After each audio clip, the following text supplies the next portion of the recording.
Everyone, my name is David Kavanagh. I'm the chair of the Liberton and District Community Council, and this is Mr. Andrew Gilmour, the gentleman who is proposing to build a wood in our area. I don't need to say any more. He's going to introduce the rest of his team. Thank you for coming, Andrew, and we're looking forward to your presentation. Well, thank you, David, very, very much for organizing this and for the other consultations you kindly put on. And thank all of you for coming to listen to what we have to say. And we very much look forward to hearing more of what you have to say. We've already heard a little bit. But before we actually talk about precisely the trees, I thought I should just introduce us and what is the Craig Miller Trust. And it's a family trust of the Little Gilmours, and it owns still Craig Miller Castle, but which has been managed since 1949 by the predecessor of Historic Environment Scotland, and 200 acres of land around Liberton. And the Little Gilmours, the Littles moved to Liberton, into Liberton Tower in the 1580s, and then they graduated up into Liberton House in 1610. And the Gilmours bought Craig Miller in 1660. Could we have that slide of whoever's got the slides? Is it me? Sorry, Chris. There was,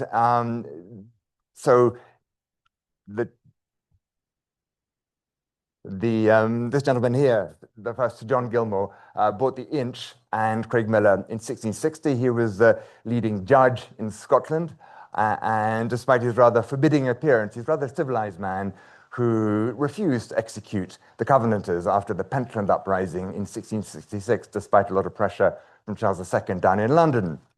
And so the Littles and the Gilmours merged in the 18th century, and indeed, they merged the titles and lands and family name. And indeed, my father was the last Little Gilmour. I never actually asked him, why he didn't make us Little Gilmours as well. And he was 6'6", and it might possibly be he'd been rather fed up, having been teased a little bit. So in any case, they've been merged for a long time. And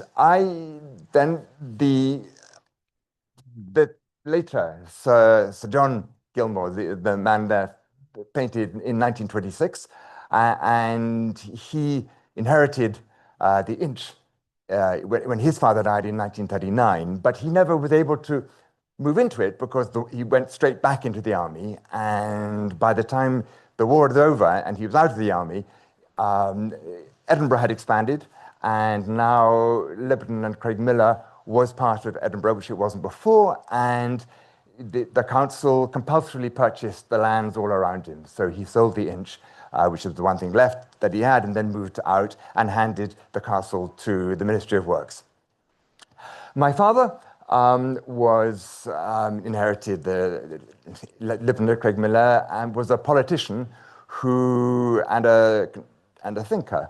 Nominally a conservative, and I say nominally because he was way to the left of really anybody else in his party.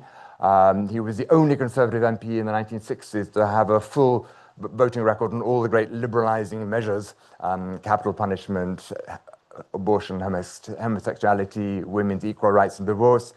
And then he was in the cabinet under two prime ministers, but very much fell out with Mrs. Thatcher, who sacked him, because his views were so radically different to hers, particularly what he regarded as her callous views towards the unemployed. He was a committed European for all his life, and the leading defender of the Palestinian cause for the last 50 years of his life, something he was very proud of. And he was on the sort of, a great believer in justice and human rights, and pushed that in every way he could throughout his career. His grandfather, as I said, was at the Inch, and he spent a lot of his childhood up here. And when he became a member of the House of Lords, he took the title of Gilmour of Craig Miller. He is buried in the Rufus Chapel from the northeast turret of which my son, who's here, who lives in Edinburgh, played the bagpipes, the Flowers of the Forest, when he gave him his final farewell. when my grandfather transferred the management of the castle in 1949, we retained only one right, and that is to be buried there. We have no other rights whatsoever, but we can still be buried there. And one day I will be too. So we wanted to commemorate him. 1926 was when he was born, my father. And last year, I took over the trusteeship of the Craig Miller Trust from my older brother. And I wanted to do two things, two passions, actually, one of which was plant trees. And secondly, I wanted to commemorate him. And this is what we have been trying to do. I am somebody, there are various views on trees. There are some people, of which I'm one, that have a sort of almost mystical attachment to them, see them as a source of biodiversity, birdsong, well-being, and every other historic and spiritual and ecological benefit. Then there are some who are moderately interested, but not terribly. And then there are some for whom trees are a bit of a blot on the landscape. And obviously everyone is entitled to their views. And so I wanted to commemorate, and our family wanted to commemorate my father with a piece of woodland. Now, we presented, I sent to David for the Liberton Development and District Community Council this very on Hogmanay this year, and that was a first draft. You're going to see shortly we're going to take you through the next draft, not the final one, but we're still interested in hearing more feedback. But there are four quite big differences between the first draft and what you're about to see. Now, the first one relates to Mr. Fife of Blackford Glen Road. And he had some very understandable concerns. And what we have done in light of them is to shrink the plan by 1/3, from 24-acre woodland to a 16-acre woodland, so that he can keep leasing the land around his house. So that shrinks it by 1/3. Secondly, my plan particularly was to make sure that everybody had anybody who wanted to, particularly residents, could have full access to the wood as it grows up and becomes one day a very fine piece of woodland. But and the idea was to take away the remaining the fence, because after all, if there were no animals inside it, it wouldn't need fencing. But it was pointed out to me by some of you here, and a very, very good point, because of the deer. I was aware of the deer, but I assumed that it would be sensible, we could just put a tree guard and a stake by every tree, which would have been quite a lot of trees by the first one. And we were hoping to have like 16,000 trees initially. It was considered much more practical to have a deer fence. So that's the second change. The third change was, I understand, and I get the concern that there are sort of preoccupations that sort of antisocial elements might use it, and it might actually be a magnet for that. So I've heard. So what we're proposing to do, therefore, is whereas the plan after we decided we put in a deer fence was to have a series of perhaps 5 or 6 separate entrances with self-shutting doors that people could go in, and then hopefully the deer wouldn't follow, because the gates would shut soon. And but because of the antisocial element, what we're proposing now is to keep it padlocked for the first few years until they get to about waist height, which could be in about 2033 or 2034, at which point we would have then worked out the issues, and then people can come in and hopefully shut the gate behind them. But to begin with, while the trees are getting to a certain height, people wouldn't get in, and that is being done because that's what we've heard so far. It wasn't the plan because of the antisocial elements. Now, then the fourth change, and the fourth and last change, is that in addition to that single block of woodland, we thought we'd put in a fair amount of trees into the remaining bits of the estate. Now, these have created a number of opposition, I'd say, to some of these trees. And so the plan now is to very much reduce anything that isn't going to be in there. So in fact, we only have 40 trees in the remaining 185 acres. Now, actually, there are areas of the Sahara that have a lower tree density than that. But so we're just proposing to put in a few trees into the remaining bits of the, I mean, single ones. I might say that, and you'll see a slide, I support an organization called Trees for Cities, which has planted 2 million trees in British cities since the 1990s, mainly very, very low income in difficult areas in order to bring some greenery into inner cities. But they are part of a survey of every single sort of town and city in Britain. And you'll see a map that Liberton comes under an area of very, very low tree canopy. In fact, in the whole of Edinburgh, it comes almost the last, including particularly the bit that the estate is in, which in fact is fewer trees than in Newtown and per acre. So, and I felt that as the landowner, the Craigmillar Trust really should step up and try and bring a bit more trees in. But that apparently is not the wish. And since the aim of those trees wasn't part of the commemoration, and it's certainly not for the Trust, but for the community, if that's not what people want, then we won't put them. But so we've now greatly reduced the number of trees that are not inside that. Well, we certainly cut substantially by 1/3 the number of trees in the block, and then by a larger amount elsewhere. So that is, I wanted to just give you, just to slightly introduce the Craigmillar Trust and the family, and to explain why and how we were planning to put the trees in. And now I'd like to give the floor to Gavin Marshall, who is very kindly with Chris, of his colleague from Treeline, who are kindly dealing with the well, we'll present to you how we propose to do it, and we look forward to hearing your views when we're finished. Oh yeah, of course. Sorry, we had somebody charge they charged one unit, but we charged the other unit. Thank you very much.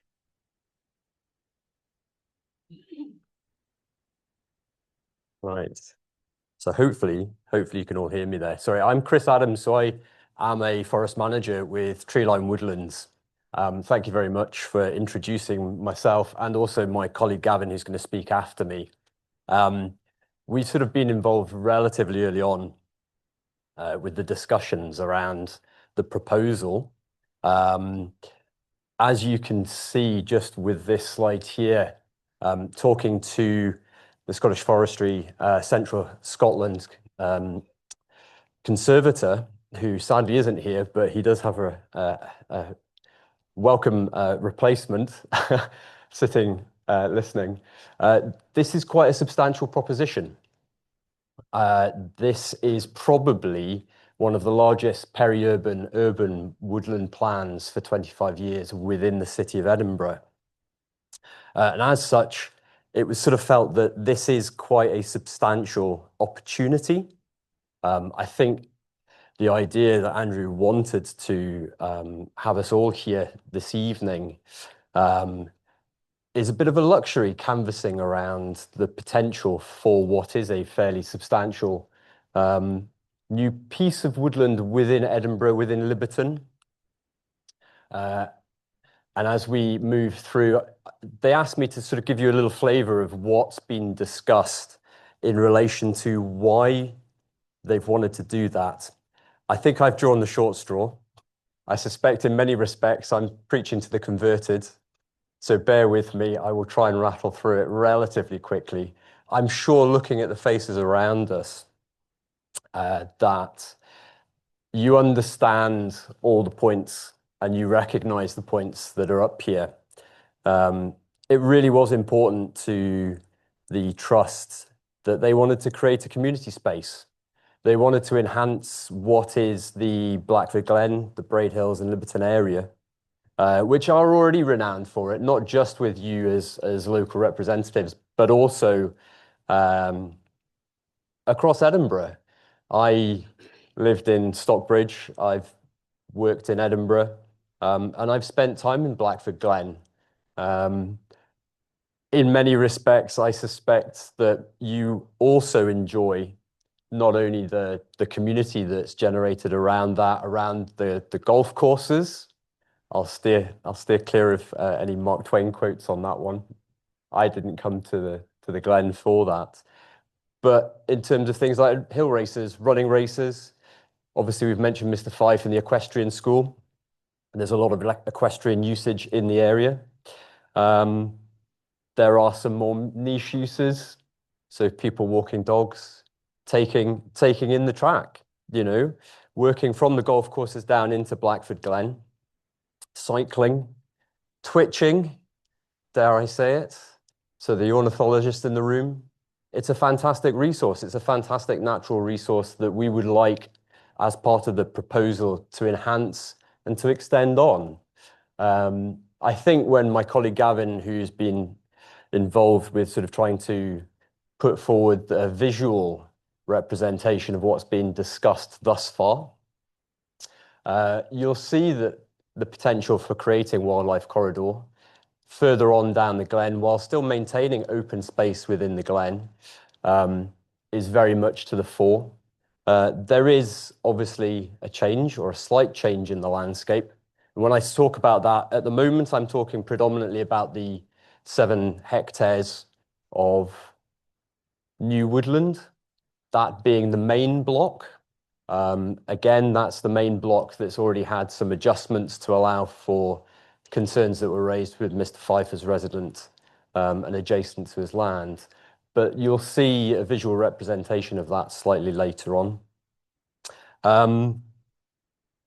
I think it's a bit of a luxury from our perspective to be able to talk to you about that rather than, for example, standing here and potentially trying to talk to you about residential property development or something not wholly dissimilar going into space like that. It's quite a great opportunity for us to be able to hear your thoughts on what's going to happen here. We really want to canvas so that we can try and shape what is, as I say, quite a significant piece of new woodland being proposed. Moving on, just tying into what Andrew was talking about at the end there. So Tree Equity UK carry out and have broken down areas across cities in the UK.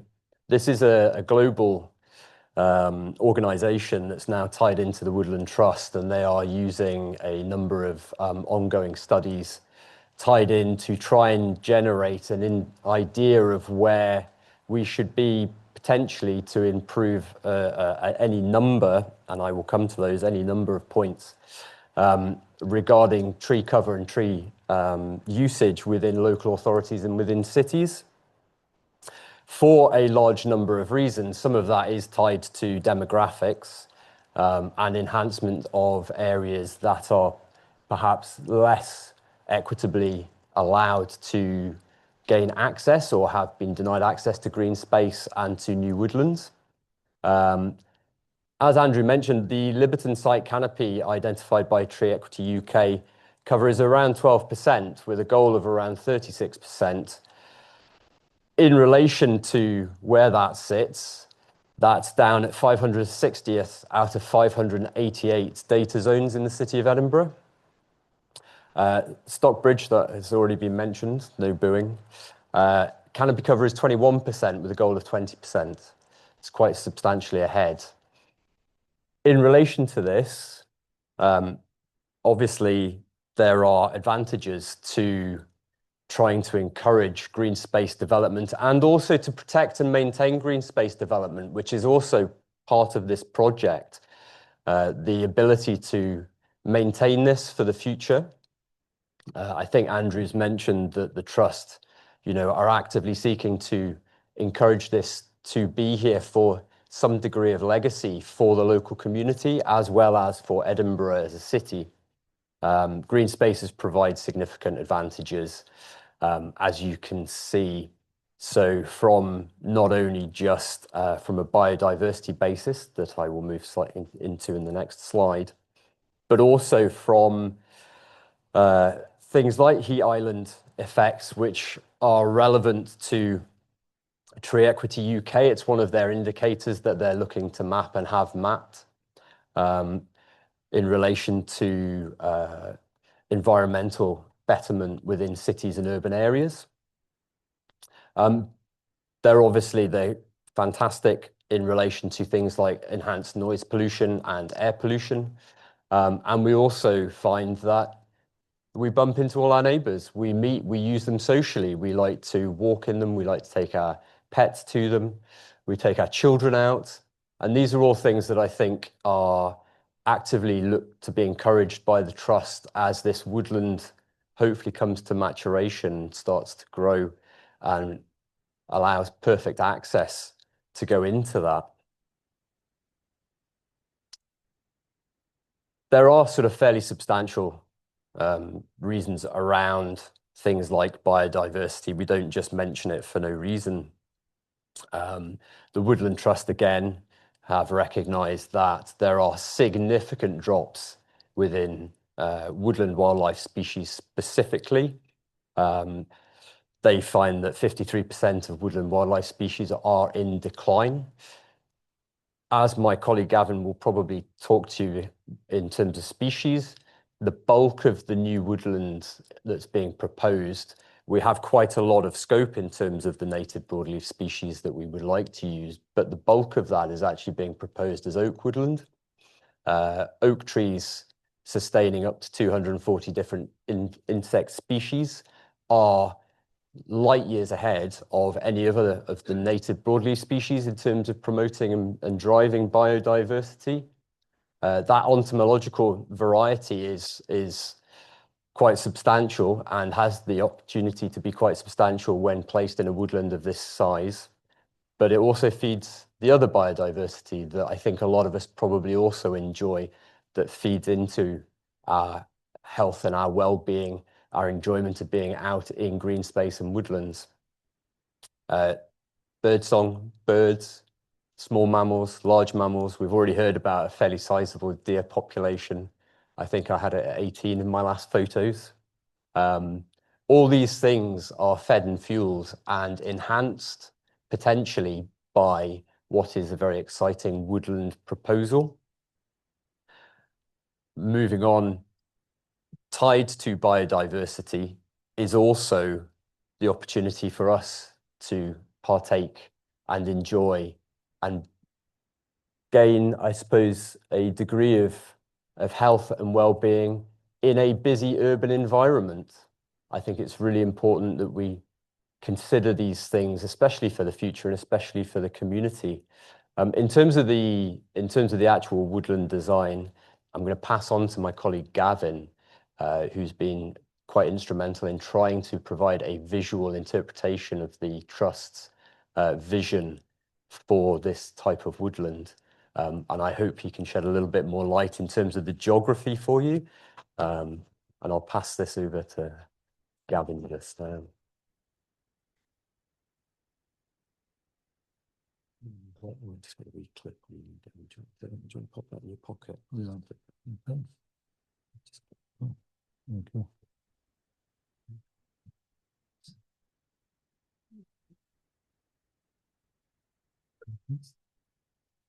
Thank you.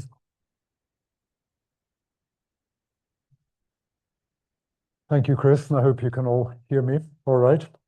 I'm just going to move on to, I'm going to talk about what exactly we are planning to do. So we'll move, hopefully, on to the next slide, which is the map. You've heard Andrew Gilmour's vision for the need for further trees in the Liberton area and the generous gesture of giving a woodland to the local community.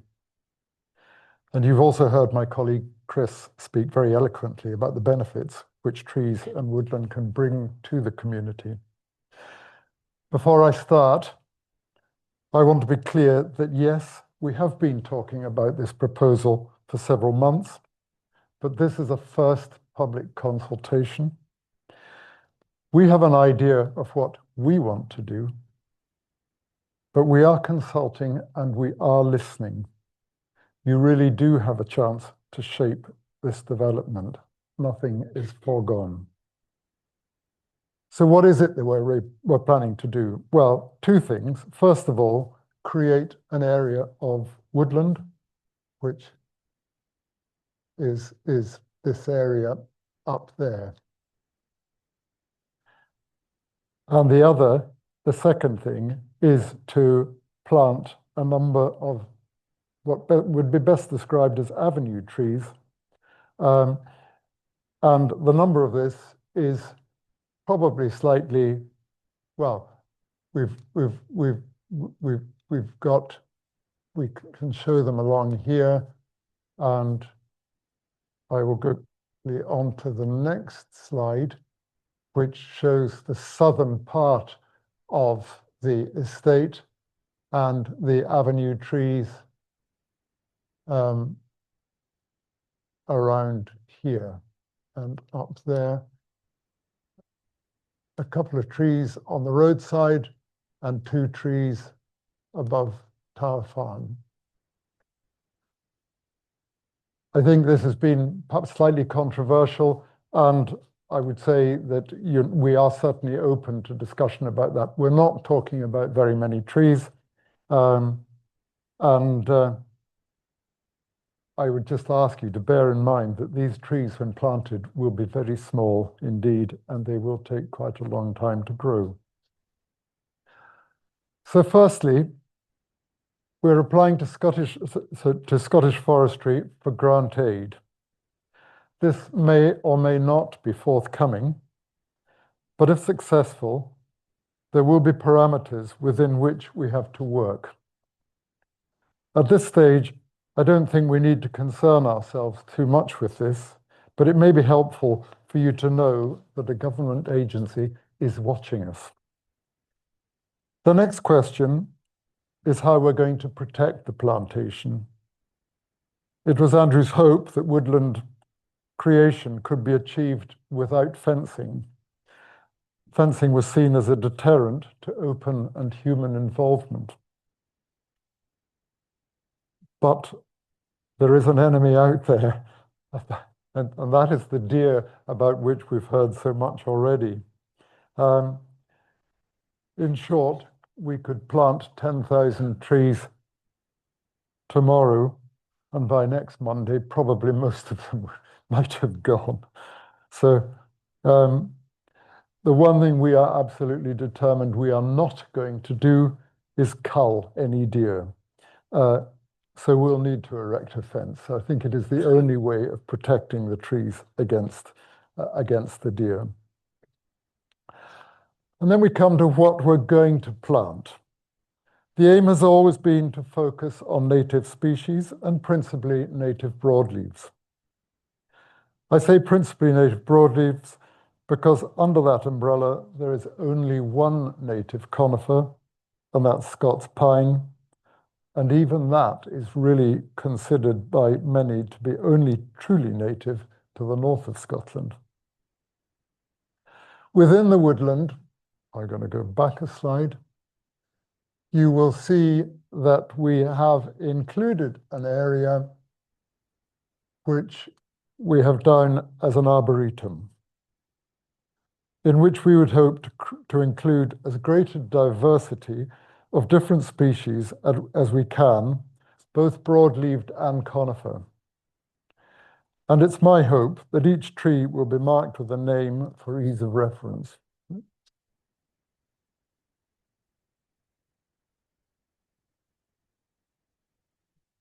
For the time being, I have shown the majority of the area as being mixed oak species, but I should suggest we should include an area of beech, and it's a, oh, sorry, wrong button. That area is a relatively small area. I think we should include beech because of its wonderful autumn color and because it's a very majestic tree. And for the sake of argument, I've also included a belt of cherry alongside the Braid Hills Road, which you can see there.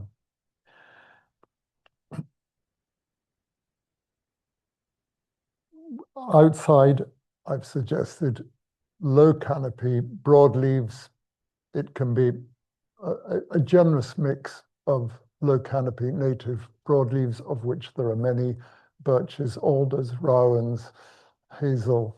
That should include a wide variety of trees. The one diktat to which we must adhere is that we stick to species which are ecologically suited to the site. The Ecological Site Classification Guide, which we foresters use, gives us fairly free range on this point. Most species are considered either suitable or very suitable on this fairly fertile site.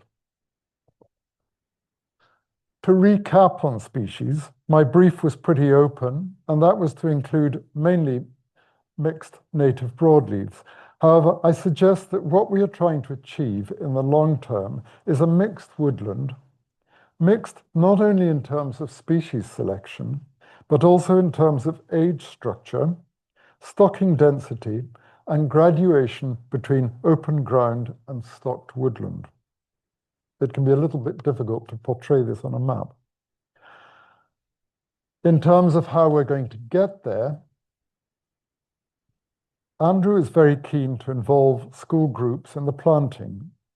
If it is to be a true community woodland, to involve the community in said planting as well, should they wish to be involved. We do, however, have a relatively tight timescale if we are to complete the planting within 2026. But we will be aiming to start work in the autumn if we can.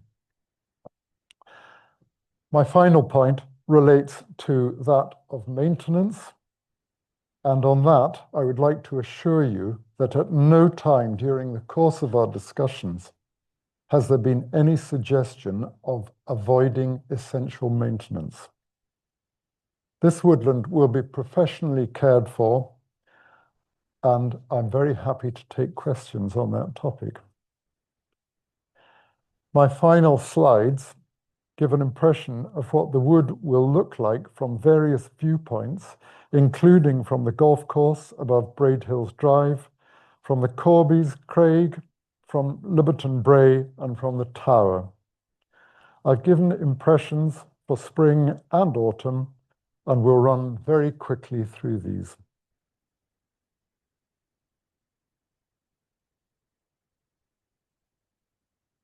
That is what the proposed woodland will look like from the Liberton Tower. And that is a proposal from the east. I'm going to move on quickly because we've got, I think this gives a better impression. That is from the golf course, looking slightly down on the woodland. And the next one is from Corby's Craig, which is up on, I think I'm right in saying it's Blackford Hill. And this is the view from Liberton Bray. And another view from Liberton Tower in the autumn.